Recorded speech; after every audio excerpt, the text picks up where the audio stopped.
Joint Address to Congress leading to a declaration of war against Germany of 1917. Address. Gentlemen of the Congress, I have called the Congress into extraordinary session because there are serious, very serious, choices of policy to be made, and made immediately, which it was neither right nor constitutionally permissible that I should assume the responsibility of making. On the 3rd of February last I officially laid before you the extraordinary announcement of the Imperial German government that on and after the 1st day of February it was its purpose to put aside all restraints of law or of humanity and use its submarines to sink every vessel that sought to approach either the ports of Great Britain and Ireland or the western coasts of Europe or any of the ports controlled by the enemies of Germany within the Mediterranean. That has seemed to be the object of the German submarine warfare earlier in the war. But since April of last year the Imperial government had somewhat restrained the commanders of its undersea craft in conformity with its promise then given to us that passenger boats should not be sunk, and that due warning would be given to all other vessels which its submarines might seek to destroy when no resistance was offered or escape attempted. And care taken that their crews were given at least a fair chance to save their lives in their open boats. The precautions taken were meager and haphazard enough, as was proved in distressing instance after instance in the progress of the cruel and unmanly business, but a certain degree of restraint was observed. The new policy has swept every restriction aside.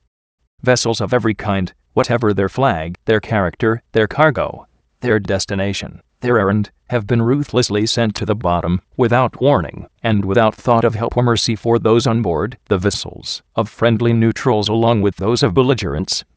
Even hospital ships and ships carrying relief to the sorely bereaved and stricken people of Belgium, though the latter were provided with safe conduct through the proscribed areas by the German government itself, and were distinguished by unmistakable marks of identity, have been sunk with the same reckless lack of compassion, or of principle.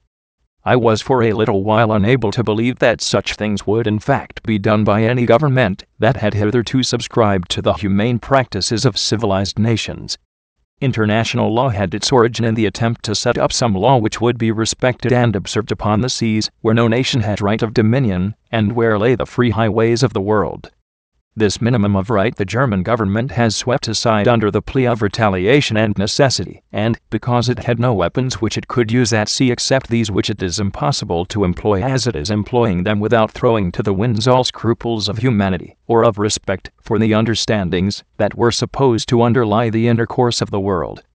I am not now thinking of the loss of property involved, immense and serious as that is, but only of the wanton and wholesale destruction of the lives of non-combatants, men, women, and children, engaged in pursuits which have always, even in the darkest periods of modern history, been deemed innocent and legitimate. Property can be paid for, the lives of peaceful and innocent people cannot be. The present German submarine warfare against commerce is a warfare against mankind. It is a war against all nations. American ships have been sunk, American lives taken, in ways which it has stirred us very deeply to learn of, but the ships and people of other neutral and friendly nations have been sunk and overwhelmed in the waters in the same way. There has been no discrimination. The challenge is to all mankind. Each nation must decide for itself how it will meet it. The choice we make for ourselves must be made with a moderation of counsel and a temperateness of judgment befitting our character and our motives as a nation. We must put excited feeling away.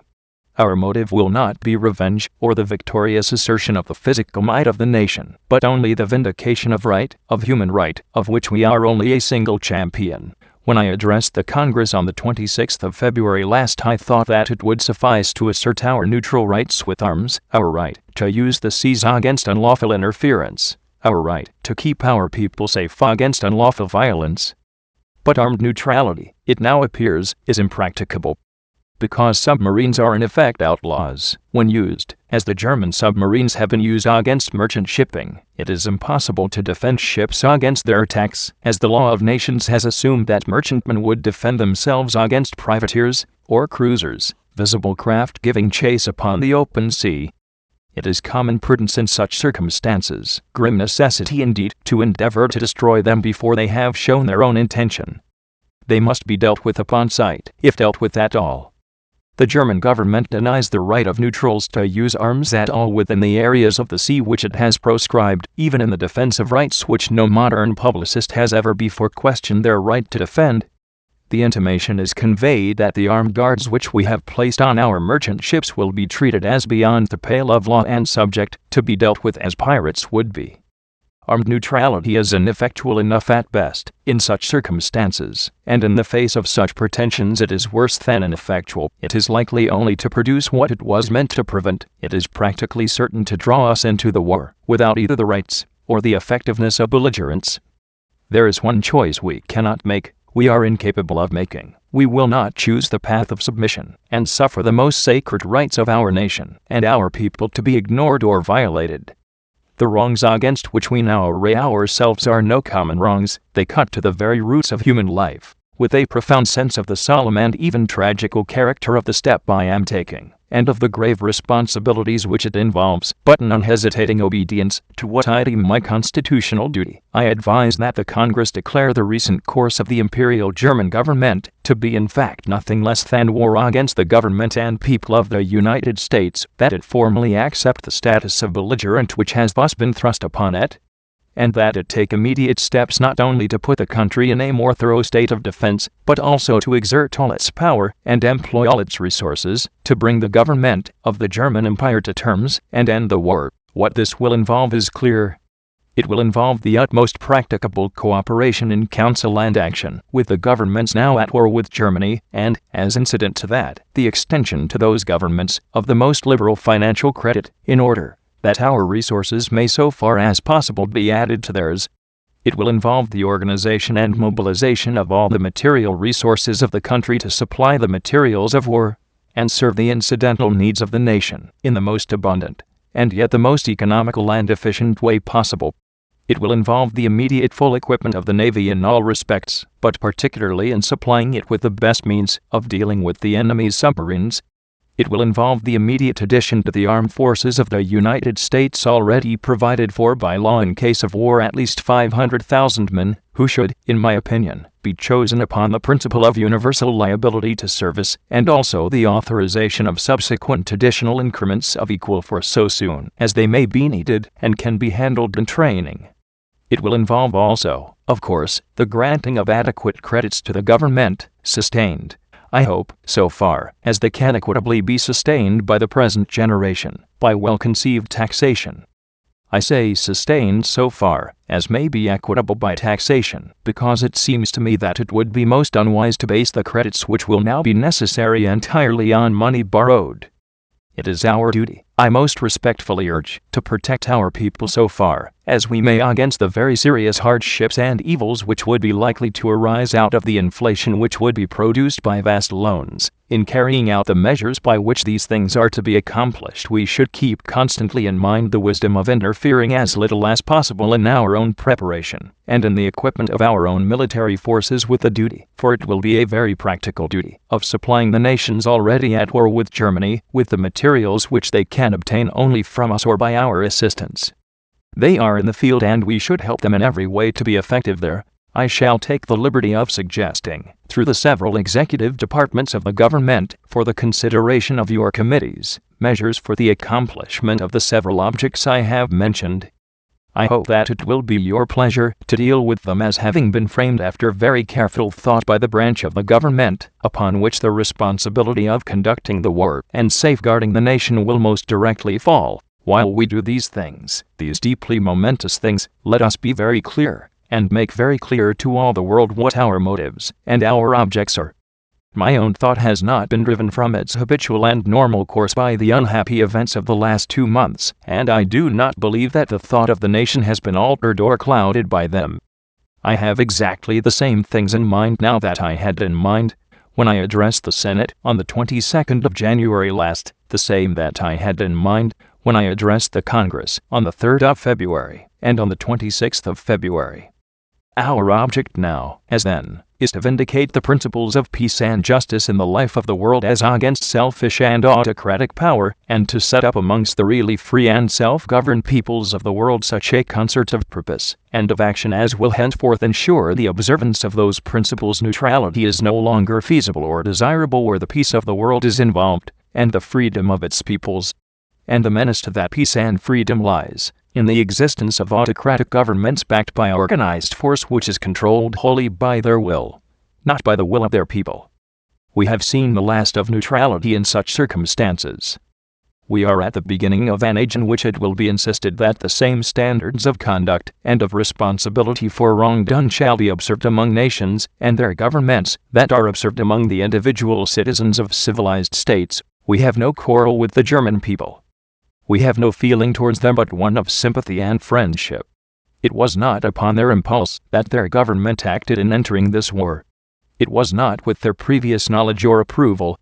It was a war determined upon as wars used to be determined upon in the old, unhappy days when peoples were nowhere consulted by their rulers and wars were provoked and waged in the interest of dynasties, or of little groups of ambitious men who were accustomed to use their fellow men as pawns and tools. Self-governed nations do not fill their neighbor states with spies, or set the course of intrigue to bring about some critical posture of affairs which will give them an opportunity to strike and make conquest. Such designs can be successfully worked out only under cover, and where no one has the right to ask questions. Cunningly contrived plans of deception or aggression, carried, it may be, from generation to generation, can be worked out and kept from the light only within the privacy of courts, or behind the carefully guarded confidences of a narrow and privileged class. They are happily impossible where public opinion commands and insists upon full information concerning all the nation's affairs. A steadfast concert for peace can never be maintained except by a partnership of democratic nations. No autocratic government could be trusted to keep faith within it or observe its covenants. It must be a league of honor, a partnership of opinion. Intrigue would eat its vitals away, the plottings of inner circles who could plan what they would, and render account to no one would be a corruption seated at its very heart. Only free people can hold their purpose and their honor steady to a common end, and prefer the interests of mankind to any narrow interest of their own. Does not every American feel that assurance has been added to our hope for the future peace of the world by the wonderful and heartening things that have been happening within the last few weeks in Russia? Russia was known by those who knew it best to have been always in fact democratic at heart, in all the vital habits of her thought, in all the intimate relationships of her people, that spoke their natural instinct, their habitual attitude towards life. The autocracy that crowned the summit of her political structure, long as it had stood, and terrible as was the reality of its power, was not in fact Russian in origin, character, or purpose, and now it has been shaken off and the great, generous Russian people have been added in all their naive majesty and might to the forces that are fighting for freedom in the world, for justice, and for peace. Here is a fit partner for a league of honor. One of the things that has served to convince us that the Prussian autocracy was not and could never be our friend is that from the very outset of the present war it has filled our unsuspecting communities and even our offices of government with spies and set criminal intrigues everywhere afoot against our national unity of counsel, our peace within and without, our industries and our commerce. Indeed, it is now evident that its spies were here even before the war began, and it is unhappily not a matter of conjecture but a fact proved in our courts of justice that the intrigues which have more than once come perilously near to disturbing the peace and dislocating the industries of the country have been carried on at the instigation, with the support, and even under the personal direction of official agents of the imperial government accredited to the government of the United States. Even in checking these things and trying to extirpate them, we have sought to put the most generous interpretation possible upon them because we knew that their source lay, not in any hostile feeling or purpose of the German people towards us, who were, no doubt, as ignorant of them as we ourselves were, but only in the selfish designs of a government that did what it pleased and told its people nothing. But they have played their part in serving to convince us at last that that government entertains no real friendship for us and means to act against our peace and security at its convenience. That it means to stir up enemies against us at our very doors. The intercepted note to the German minister at Mexico City is eloquent evidence. We are accepting this challenge of hostile purpose because we know that in such a government, following such methods, we can never have a friend, and that in the presence of its organized power, always lying in wait to accomplish we know not what purpose, there can be no assured security for the democratic governments of the world. We are now about to accept gauge of battle with this natural foe to liberty, and shall, if necessary, spend the whole force of the nation to check and nullify its pretensions and its power. We are glad, now that we see the facts with no veil of false pretense about them, to fight thus for the ultimate peace of the world, and for the liberation of its peoples, the German peoples included, for the rights of nations great and small, and the privilege of men everywhere to choose their way of life and of obedience. The world must be made safe for democracy. Its peace must be planted upon the tested foundations of political liberty. We have no selfish ends to serve. We desire no conquest, no dominion. We seek no indemnities for ourselves, no material compensation for the sacrifices we shall freely make. We are but one of the champions of the rights of mankind. We shall be satisfied when those rights have been made as secure as the faith and the freedom of nations can make them.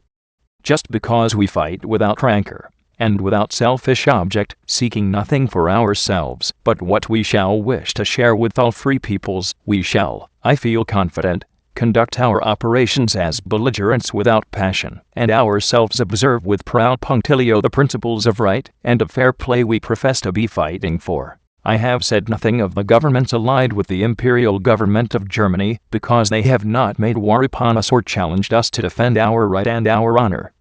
The Austro-Hungarian government has, indeed, avowed its unqualified endorsement and acceptance of the reckless and lawless submarine warfare adopted now without disguise by the Imperial German government, and it has therefore not been possible for this government to receive Count Tarnowski, the ambassador recently accredited to this government by the Imperial and Royal Government of Austria-Hungary, but that government has not actually engaged in warfare against citizens of the United States on the seas, and I take the liberty,